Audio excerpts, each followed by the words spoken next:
क्या हुआ गौरी? एक विचित्र सी अनुभूति हुई देव। ऐसा प्रतीत हुआ जैसे जैसे मैंने अपने ही प्रतिबिंब को देखा। बिल्कुल मेरी ही भांति दिखने वाली स्त्री, किंतु वो मैं नहीं थी देव।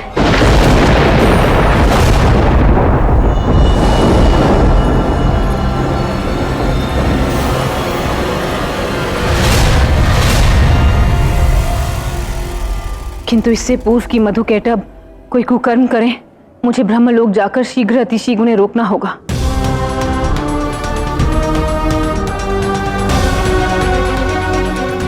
ओम नमः शिवाय।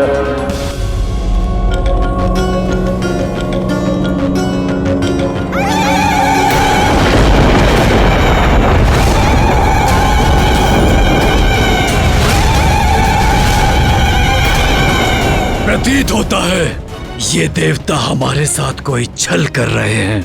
आओ मधु, इससे पहले कि ये हमारे साथ कोई छल करें, हम इस स्थान को अपने अधीन कर लेते हैं।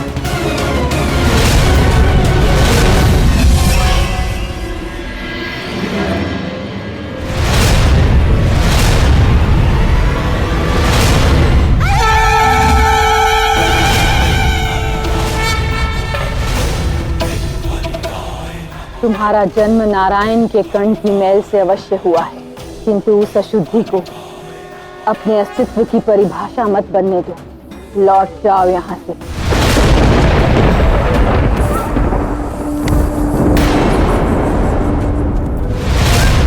जब तक हम यहाँ अपना आधिपत्य स्थापित नहीं कर लेते, तब तक हम यहाँ से नहीं जाने वाले। अगर किसी ने हमें रोकने का प्रयास किया तो उसे हमसे युद्ध करना होगा।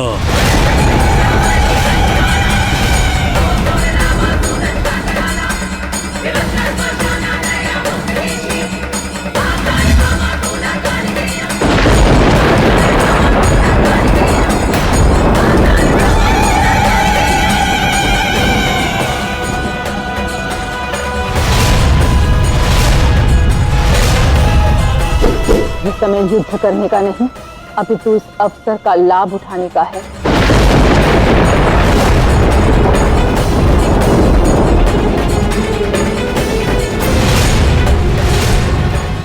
ओम नमः शिवाय। ओम नमः शिवाय। माता आप?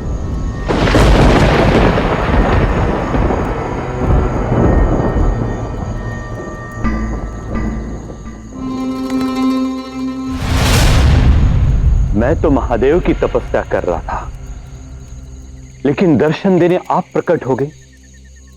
ये कैसे माता? मुझे ज्ञात है तुम महादेव की तपस्या क्यों कर रहे हो। तुम उनसे वरदान प्राप्त कर इस समस्त सृष्टि पर अपना वर्चस्व स्थापित करना चाहते हो, है ना? महादेव के प्रति तुम्हारी निष्ठा देख मैं अत्यंत प्रसन्न हूं।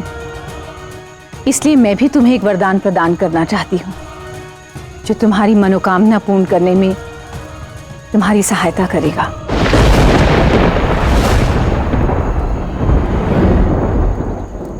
मैं जानता हूं तुम्हारा भेष बिल्कुल माता पार्वती की भांति है, किंतु माता पार्वती कभी भी अपने भक्तों को ऐसा वरदान नहीं दे सकती जिससे समस्त संसार में असंतुलन व्याप्त हो। बताओ कौन हो तुम?